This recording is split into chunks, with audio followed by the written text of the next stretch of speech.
Hey guys, my name's Brian Fleming from BuildingSocialProof.com. Today we are going to talk about Facebook reach decline. I get a lot of questions on that. Why did my Facebook reach decline and how do I go about fixing it? It's a topic I've talked about a little bit before, but I do want to bring it up because you know what? I had a workshop Tuesday night.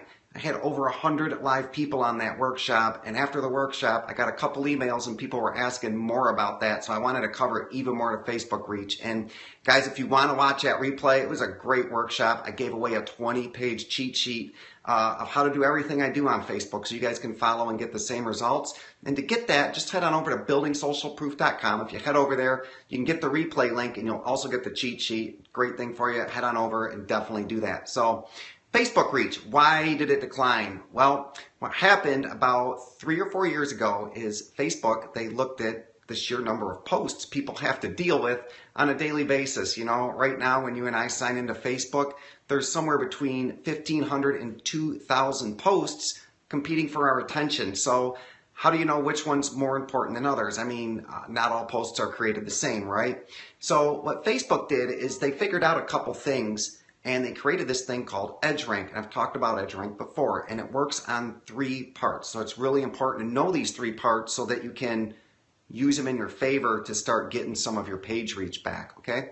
Now, the first part has to do with affinity. It's how much someone has liked your Facebook page, your Facebook business page, if they've commented on it, if they've shared things you've posted. The more they do that, the higher affinity your page has to that person, and the more stuff you post is going to show up in their newsfeed. So we want people to like our stuff a lot.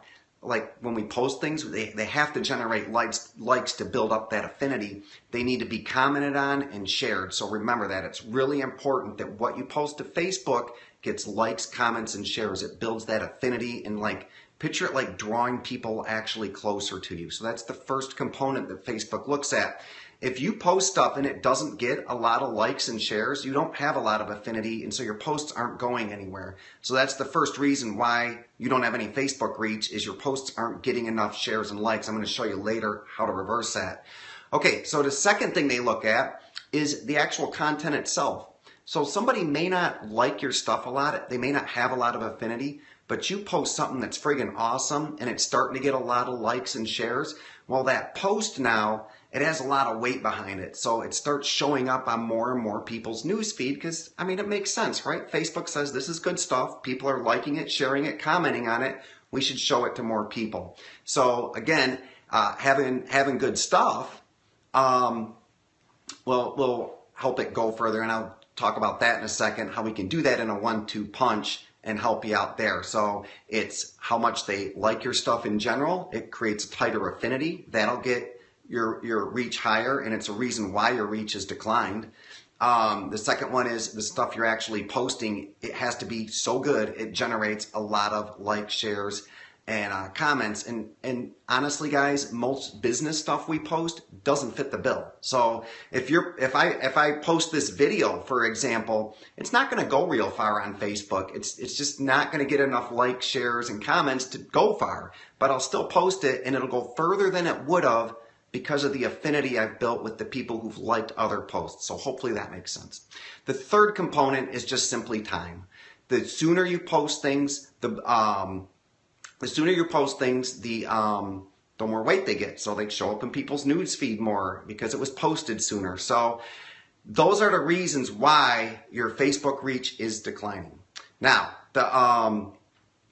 how do you go about fixing these? Well, you do the opposite. And I've been doing this trick. I've been getting great results. I'm trying to bring a Facebook page back from the dead. It had like a total weekly organic reach of 20 or 50 people. It was really bad. And just this week, I got it up to 450, 500 people. So it's doing really, really good. Okay, so what you want to do with your reach is post often. So if you do 3 things, you just got to find good stuff. And what I do is I look at other people's Facebook pages that are successful, and I find things they've already posted and have gotten lots of likes, shares, and comments, and I take those things and I post them regularly, like 6 and 7 times a day to my Facebook page. Now, when you look at guys who are popular on Facebook and are killing it on Facebook, that's what they're doing. They've got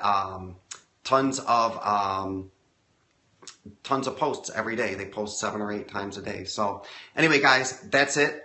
Just wanted to share those tips with you. And if you want more Facebook tips like this, head on over to buildingsocialproof.com, because I'm going to be having another workshop soon. And even if you fall between, you can still get a replay of the last workshop. And on all these workshops, I give you a killer PDF at the end that shows you everything you got to do to make Facebook work for you. So hope you guys enjoyed this scope and this broadcast, and I'll talk to you again soon. Take care.